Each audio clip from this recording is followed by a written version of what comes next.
காதலன் கிடைக்கலையே அப்படின்னு சொல்கிற கன்னி பொண்ணுங்கள்லாம் இவங்கள ப்ரே பண்ணால் உடனே வந்து லவ்வர் கிடச்சிருவானாமா. நமக்குங்க இந்த யூரோப் சைடு வந்ததுக்கப்புறம் அந்த தண்ணி தான் நமக்கு பெரிய கன்ஃபியூஷனாக இருக்கும். டிக்கெட்டை எப்போவுமே இங்கே ஒரு நீல கலர் மிஷின் வச்சுருக்காங்க, ஒரு பஞ்சு, இது ஒரு நம்பர் வருது. வந்து அந்த காலத்தில் அவங்க யூஸ் பண்ண ஒரு போர்ட் கேமுங்க. இது என்ன தெரியுமா? ஹைலைட்டு, சாத்தானின் பாதங்கள். இங்கிலீஷில் டெவில்ஸ் ஃபுட் பிரிண்ட்டுன்னு சொல்லுவாங்க. என்னது, பொம்மைக்கெல்லாம் கூட மியூசியம் வச்சுருக்காங்களா? வணக்கம் சகோதர சகோதரிகளே, எல்லாம் எப்படி இருக்கீங்க? கண்டிப்பாக நீங்கள் அட்டகாசமாக இருப்பீங்கன்னு நான் நம்புகிறேன். அதே மாதிரி நாங்களும் இங்கே நல்லாயிருக்கோம். அண்ட் த செகண்ட் டே எங்களுக்கு மியூனிக்கில் நம்ம வந்து மரியன் பிளாட்ஸ்ன்னு சொல்லிட்டு ஒரு ஏரியாவுக்கு போகிறோம். மேக்ஸிமம் வந்து நம்ம வாக்கிங்கில் தான் வந்து நம்ம கவர் பண்ணுற மாதிரி வரும். ஸோ இதெல்லாம் தான் வந்து இன்றைக்கி நம்ம போகிறதோட ஹைலைட்ஸு. அடிக்கிற குளிருக்கு நமக்கு அப்பப்போ சுடுதண்ணி தேவைப்படுது. ஸோ நம்ம ஹோட்டல்லே இருந்து சுடு தண்ணியை ஃபில் பண்ணலாம். ஃபில் பண்ணிவிட்டு நம்ம ட்ரிப்பை ஸ்டார்ட் பண்ணலாம். ஹோட்டலில் இருந்து ஸ்டார்ட் பண்ணி வச்சுங்க. இங்கேருந்து நம்ம அப்படியே அந்த ஹெச்பிஎஃபோட மெயின் ஸ்டேஷனுக்குள்ள தான் போக போகிறோம். அங்கே போயிட்டு நேற்று மாதிரி இன்றைக்குமே வந்து நாங்கள் அந்த டே பாஸ் தான் வாங்க போகிறோம். இந்த டே பாஸ் வந்து நம்மளோட ஒரு ஹோல் ஃபேமிலிக்கே சேர்த்து 17 யூரோ தான் வருது, 17 யூரோ. ஸோ அன்லிமிட்டடாக நம்ம சிட்டிக்குள்ளே 24 ஹவர்ஸ்க்கு எந்த டிரான்ஸ்போர்ட் சிஸ்டம் எடுத்துக்கலாம். ட்ராம்னாலும் சரி, பஸ்ஸுனாலும் சரி, அப்படி இல்லாட்டினா ட்ரெயின்னாலும் சரி, எதுனாலும் எடுத்துகிட்டு நம்ம 24 ஹவர்ஸ்க்கு அந்த பாஸை யூஸ் பண்ணிக்கலாம். அது நேற்றுக்கு நாங்கள் எடுத்தது வந்து ரொம்ப ஒரு யூஸ்ஃபுல்லாக தான் இருந்துச்சு. அதே மாதிரி தான் இன்றைக்கும் நாங்கள் போகிறோம். அங்கே பாருங்க, அந்த சைடில் ட்ராம் வருது, இந்த சைடில் இல்லை. ஓகே ஃபைன், நம்ம ரோடை க்ராஸ் பண்ணிடலாம். ஸோ நம்ம இப்போது மெயின் ஸ்டேஷனுக்குள்ளே போகலாம். போயிட்டு அங்கே இருக்க அந்த டிக்கெட்டிங் கவுண்ட்ரு அங்கே போகிறோம். அங்கே போயிட்டு நம்ம பாஸ் வாங்கலாம். இங்கடா கடையவே திறக்கலையா? 7 to 12 இன்னும்.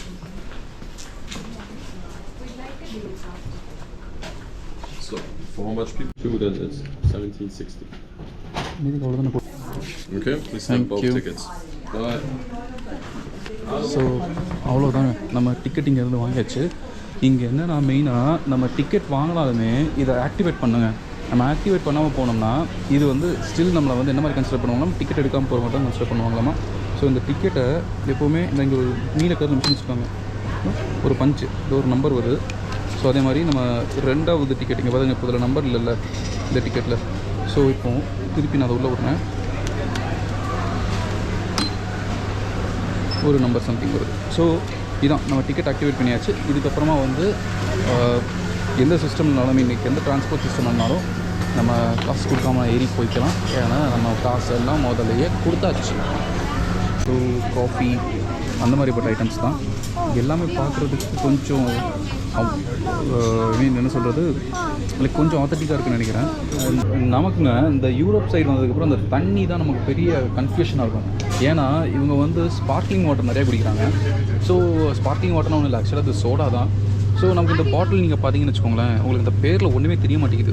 ஏன்னா எல்லாமே வந்து லைக் கிளாசிக் மினரல் வாட்டர் அந்த மாதிரி தான் இருக்குது.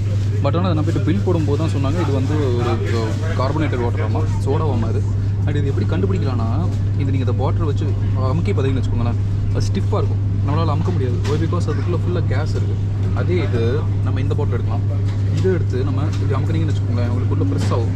ஸோ இது வந்து நேச்சுரல் வாட்ரு, அது வந்து கார்பனேட் வாட்டர். ஆமாம், இப்படி தான் அவங்க ஈஸியாக கண்டுபிடிக்க சொல்லி கொடுத்தாங்க. இங்கே இந்த தனி பாட்டில் இருக்குது பார்த்தீங்களா, இந்த கடையில் 4 யூரோ. 4 யூரோனா நம்ம ஊர் காசுக்கு இது அப்ராக்சிமேட்லி ஒரு 350-360 ரூபா பக்கத்தில் வந்துருச்சுங்க. யோசிச்சு பாருங்கள், ஒரு தண்ணி பாட்டிலோட ரேட்டிங் எவ்வளோ. பட் அதே இது வேறு ஏதாவது ட்ரிங்க்லாம் நம்ம எடுத்தோம்னு வச்சுக்கோங்களேன், பியர் அந்த மாதிரிலாம் அதை நம்ம பார்த்தோன்னா அது வந்து இன்னும் ரேட்டு கம்மியாக இருக்குது. பிரேக்ஃபாஸ்ட் சாப்பிட்டாச்சு. நான் வந்து காஃபி குடிக்கல, எனக்கு ஏதாவது ஜூஸ் குடிக்கணும் போல இருக்குது. நேற்றுக்கே இந்த கடையை நான் பார்த்தேன், நான் வரும்போது நிறைய வெரைட்டிஸ் வச்சுருக்காங்க. அண்ட் எல்லாமே இங்கே வந்து மிக்ஸ் ஜூஸ் மாதிரி தான் இருக்குது. ஸோ இப்போ மோகன், திஸ் ஒன் மீடியம் சூப்பராக இருக்குண்ணா. கோகோனட்டு, பைனாப்பிள், அப்புறமா அன்னானஸ் எல்லாம் போட்டிருக்காங்க. பைனாப்பிள்னாலும் அன்னானஸ்னாலும் ஒன்று தானே. இந்த U5 இல்லைனா U4 அதை எடுத்து ஒடியன் பிளாட்ஸ் அப்படின்னு சொல்லிட்டு ஒரு இடத்துக்கு போகிறோம். நம்ம அந்த ஹெச்பிஎஃப்லேருந்து அப்படியே அந்த ட்ரெயினுக்கு நடந்து போயிட்டுருக்கோங்க. ஐ திங்க் உள்ளுக்குள்ளேயே வந்து நிறைய அவங்க அண்டர் கிரவுண்ட் சிஸ்டம் இருக்குது பார்த்தீங்களா, மேலே தெரியுது அவங்களுக்கு. U1, U2, U4, U5, U7, U8 அதெல்லாம் வந்து ஒரு ரூட்டில் போகிற சப்வே ட்ரெயின் இது. நம்ம இறங்க வேண்டிய ஸ்டேஷனுக்கு வந்து சேர்ந்தாச்சுங்க.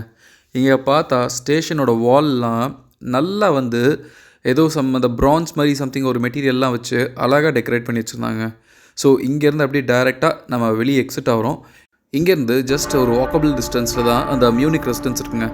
நம்ம வந்து குழந்தைங்க வச்சுட்டு ட்ராவல் பண்ணுறதுனால அடிக்கடி அவங்களோட ப்ரையாரிட்டிஸ் மட்டும் நம்ம செக் பண்ணிட்டு போயிட்டே இருக்கணும். லைக் அவங்களோட தண்ணி, அப்படி இல்லாட்டா அவங்களுக்கு ஃபீட் பண்ணுறது, இல்லை அவங்களோட ஃபுட்டு. ஸோ இதெல்லாம் வந்து நம்ம அடிக்கடி செக் பண்ணுற மாதிரி வருதுங்க. அண்ட் அகெயின் நம்ம வந்து ஒரு குழந்தை நடக்கிற ஸ்டேஜில் ஒரு குழந்தையோட போகிறதுனால அடிக்கடி கால் வலி வரும். ஸோ அப்படின்ற டைமில் அவங்களுக்காக அங்கங்கே உட்காந்து போகிறது, அது எல்லாமே நம்மளோட ஷெடியூலை வந்து அஃபெக்ட் பண்ணுங்க. நம்ம என்ன தான் பிளான் பண்ணாலும் இதெல்லாம் வந்து நம்மளோட பியாண்ட் த கண்ட்ரோல் மாதிரி தான். இப்போ வந்து நம்ம ப்ராப்பராக அந்த மியூனிக் ரெசிடென்ஸ்குள்ளே வந்தாச்சு. இது என்னன்னா 1385வது வருஷம் இந்த மியூனிக்கை ஆண்ட ராஜ குடும்பத்தோட ஒரு பேலஸ் தாங்க. இந்த பேலஸில் சுமார் 140 ரூம் இருக்காமா. இப்போது நீங்கள் பார்த்துட்ருக்கீங்கல்ல, இது என்னென்னா அந்த காலத்தில் இந்த அரண்மனையில் யூஸ் பண்ண க்ராக்கரிஸோட ஒரு டிஸ்பிளே செக்ஷனுங்க. சும்மா சொல்லக்கூடாது, ஆக்சுவலாக க்ராக்கரிஸ்னால் அவ்வளோ யூஸ் பண்ணியிருக்காங்க. எல்லாமே வந்து இம்போர்ட்டட் தான். ஈவன் அதில் வந்து எங்கே மேட் பண்ணியிருக்காங்கன்றதை கூட மென்ஷன் பண்ணியிருந்தாங்க. சொல்லப்போனால் நம்மளை இம்ப்ரெஸ் பண்ண ஒரு பெரிய ஒரு விஷயம் என்னென்னா இவங்களோட ஆர்கிடெக்சர் தான். அவங்களோட சாண்ட்லியர்ஸ்லேருந்து அவங்களோட பெட், அவங்க சோஃபா, அவங்க யூஸ் பண்ண சேரு, ரூம்ஸு எல்லாமே நமக்கு பார்க்கும்போது என்னடாப்பா இப்படிலாம் வாழ்ந்துருக்கீங்களா அப்படின்னு சொல்லி தான் கேட்க தோணுது. எனக்கு இதில் ரொம்ப பிடிச்சது என்னென்னா, இவங்க வந்து ஒரு கேமுக்குன்றதுக்காக ஒரு ரூம் வச்சுருந்தாங்க. அதுக்குள்ளே வந்து ஒரு கேமோட ஒரு டேபிள் இருந்துச்சு. அந்த டேபிளை பற்றி ஒரு டிஸ்பிளே வச்சுருந்தாங்க. அதில் அந்த ஒரு கேம் டேபிள்குள்ளே மோர் தேன் ஒரு 15-20 கேம்ஸ் வச்சுருக்காங்க. அது என்னென்னு தெரியல. இதுதான் அந்த ஒரு வீடியோ அவங்க அந்த டெமோவில் வச்சுருந்தது. நீங்கள் பாருங்கள், உங்களுக்கு இதில் என்னெல்லாம் கேம்ஸ் தெரிஞ்சுதுன்றதை எனக்கு கமெண்ட் செக்ஷனில் சொல்லுங்கள்.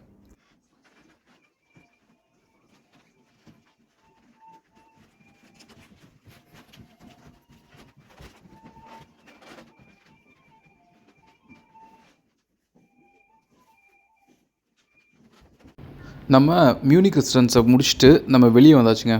இங்கே பார்த்தீங்கன்னா இங்கே இருக்க மக்கள்லாம் உட்காந்துருக்காங்கல்ல, எதுக்குன்னா அவங்க மேலே வெயில் படுறதுக்கு தான் உட்காந்துருக்காங்க. நம்ம குளிர் காயிற மாதிரி அவங்க ஊரில் அந்த இடத்துல வெயில் காய்ச்சிட்ருக்காங்கன்னு வச்சுக்கோங்களேன். திருப்பி அங்கேருந்து நம்ம என்ன பண்ணுறோம், மரியன் ஃப்ளாட்ஸ்ன்னு சொன்ன அந்த ஒரு ஏரியாவுக்கு நம்ம நடந்து போகிறோம். அந்த வழியில் நீங்கள் நடந்து போகிற வழியில் நீங்கள் பார்த்தீங்கன்னா full and full top class showroom தாங்க. லைக் அந்த ரோலெக்ஸு, ரால்ஃப் லியூரன், அப்புறமா வந்து குச்சி, டியோரு, அந்த மாதிரி எல்லா பிராண்டுமே வந்து அந்த ஒரு ஸ்ட்ரீட்லேயே ஃபுல்லாக கவர் பண்ணியிருக்காங்க. ரொம்ப பாஷ் ஏரியாவாக இருந்துச்சு. அதுவும் இல்லாமல் நம்ம இந்த இடத்துக்கு வந்ததுக்கப்புறம் இந்த இடத்துலையே வந்து ஒரு லைவ் பேண்ட் ஷோ ஒன்று ஸ்டார்ட் பண்ணியிருந்தாங்க.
நம்ம இப்போ எங்கே நிற்கிறோன்னு பார்த்தீங்கன்னா த நியூ டவுன் ஹால் அப்படின்னு சொல்கிற ஒரு பில்டிங் மேலே நின்றுட்டுருக்கோம். இந்த பில்டிங்கு அரௌண்ட் 100 மீட்டர்ஸ் ஹைட்டுங்க. அண்ட் இந்த பில்டிங்கில் மட்டும்தான் இந்த ஏரியாவை சுற்றி பார்க்குறதுக்குள்ள ஒரு பேனராமிக் வியூ இருக்குது. அதுவும் இல்லாமல் கீழேருந்து மேலே வரைக்கும் வர்றதுக்கு லிஃப்ட்டும் கூடி இருக்குங்க. அதனால நம்ம குழந்தைங்கள்லாம் கூப்பிட்டு போகும்போது இந்த மாதிரி ஒரு பேனராமிக் வியூவை மிஸ்ஸே பண்ணக்கூடாது. ஆக்சுவலாக அங்கே இருந்த பில்டிங்ஸ் எல்லாம் நீங்கள் பார்த்தீங்கன்னு வச்சுக்கோங்களேன், வேறு லெவலுங்க. ஆனால் என்னென்னா இது வந்து ஒரு பெர் பர்சனுக்கு 6.5 யூரோஸ் நம்ம பே பண்ணி நம்ம மேலே போகிற மாதிரி இருக்குது. இது கொஞ்சம் காஸ்ட்லியாக இருந்தாலுமே நம்ம ஒன்ஸ் ட்ரை பண்ணுறதுக்கு இது வந்து ஒரு ஒர்த்தான ஸ்பாட்டுங்க. நம்ம இப்போ எங்கே போகிறோன்னா செயின்ட் பீட்டர்ஸ் சர்ச்சுக்கு போகிறோம். இதோட டாம் பார்த்தீங்கன்னு வச்சுக்கோங்களேன் 91 மீட்டர் ஹைட்டாமா, கிட்டத்தட்ட 300 அடி. அதே மாதிரி இந்த சர்ச் வந்து பில்ட் பண்ண வருஷம்னா 13th centuryன்னு சொல்லி சொல்கிறாங்க. அண்ட் இதோட ஹைலைட்ஸ்னு சொல்லி என்னென்னா, இது வந்து World War IIல இந்த சர்ச் டிஸ்ட்ராய் ஆச்சாமா. அதுக்கப்புறமா வந்து இந்த சர்ச்சை திருப்பி ரீகன்ஸ்ட்ரக்ட் பண்ணியிருக்காங்க. மாதிரிங்க எனக்கு வந்து லவ்வர் கிடைக்கலப்பா அப்படின்னு சொல்லிட்டு வர்ற பொண்ணுங்களுக்கெல்லாம் இந்த சர்ச்சில் வந்து இங்கே செயின்ட் மினிதா அப்படின்னு சொல்கிறவங்களோட இந்த ஒரு எலும்புக்கூடு அப்படியே ஃபுல்லாக வச்சுருக்காங்க. இவங்கக்கிட்ட ப்ரே பண்ணால் இவங்களுக்கு வந்து சீக்கிரமாகவே லவ்வர் கிடச்சிருவானாமாங்க. அதனாலே என்ன பண்ணுவாங்களாமா, இந்த சர்ச்சில் சுற்றி பசங்கள்லாம் ஒளிஞ்சிருப்பாங்களாமா. இப்படி யாராவது வந்து ப்ரே பண்ணுறவங்கள பார்த்தாங்கன்னா ஓடி போய்ட்டு அவங்க ப்ரப்போஸ் பண்ணிக்குவாங்களாமா. நம்ம இப்போ எங்கே வந்திருக்கோம்னு பார்த்தீங்கன்னா டாய் மியூசியம். என்னடா பொம்மைக்கெல்லாம் மியூசியம் வச்சுருக்கீங்களா அப்படின்னு சொல்லிட்டு தான் கேட்க தோணுது. இந்த மியூசியம் வந்து 1983 இவங்க ஸ்டார்ட் பண்ணியிருக்காங்க. இதுக்குள்ளே இவங்க யூஸ் பண்ண 200 வருஷத்துக்கு பழமையான டாய்ஸ் எல்லாம் கூட இங்கே உள்ளே வச்சுருக்காங்களாமா. இதில் வந்து குறிப்பாக சொல்லணுன்னா கிட்டத்தட்ட மோர் தேன் 100 டைப்ஸ் ஆஃப் பார்பிஸ், ஒன்றுக்கும் ஒரு காஸ்டியூமு, அவங்களோட ஸ்டைல்ஸு அந்த மாதிரி உள்ளது எல்லாத்தையுமே எடுத்து இதுக்குள்ளே வச்சுருக்காங்க. இது என்னடானா கன்ஸ்ட்ரக்ஷன் சைட்டு சம்மந்தப்பட்ட டாய்ஸு, நம்ம புல்டோசரு, க்ரெயின்ஸு அதெல்லாம் வச்சு விளையாண்டுருப்போம்ல, அதோட ஒரு சில சாம்பிள் கலெக்ஷன்ஸ் இங்கே வச்சுருக்காங்க. அதே மாதிரி இது என்னென்னு பார்த்தா ஜூ கன்ஸ்ட்ரக்ஷன் சைட்டோட டாய் செட்டு. இந்த செப்பு ஜாமானெல்லாம் பார்த்திங்கன்னா நம்ம ஊரில் மட்டும் இல்லைங்க, அவங்க ஊர்லேயும் விளையாண்டுருக்காங்கன்றதுக்கு இதுதான் ஒரு பெஸ்ட் எக்ஸாம்பிள். பார்த்தா ஒரு சின்ன ஒரு கிச்சன் செட்டப்பில் அவங்க என்ன பண்ணி வச்சுருக்காங்க, அவங்க யூஸ் பண்ண அந்த டாய்ஸு, சின்ன சின்ன செப்பு ஜாமானத்தோட டாய்ஸ்லாம் இருக்கும்ல, அந்த பிளேட்ஸு, டம்ளர்ஸு, அப்புறமா அந்த அடுப்பு, அது எல்லாத்தையுமே வந்து ஒரு சூப்பரான ஒரு டிஸ்பிளே எல்லாருமே பார்க்குற மாதிரி வச்சுருக்காங்க. டிரான்ஸ்போர்ட் சிஸ்டம் ரிலேட்டட் டாய்ஸு அது எல்லாமே இந்த செக்ஷனுக்குள்ளே கவர் ஆகுதுங்க. சொல்லப்போனால் ட்ரெயின், ட்ராமு, அதுக்கப்புறமா வந்து பஸ்ஸஸ், அந்த மாதிரி ரிலேட்டட் டாய்ஸ்லாம் வச்சு விளையாண்டுருப்பாங்கல்ல, அந்த டாய்ஸோட ஆன்டிக் பீஸ் எல்லாம் இதுக்குள்ளே கவர் பண்ணி வச்சுருக்காங்க. அண்ட் இந்த ஒரு மியூசியம்குள்ளே நம்ம என்டர் ஆகி இதெல்லாம் பார்க்கணுன்னா €12 பே பண்ணணும். இது வந்து ஒரு ஃபேமிலிக்கான ஒரு fare, like for 2 adult and 2 children.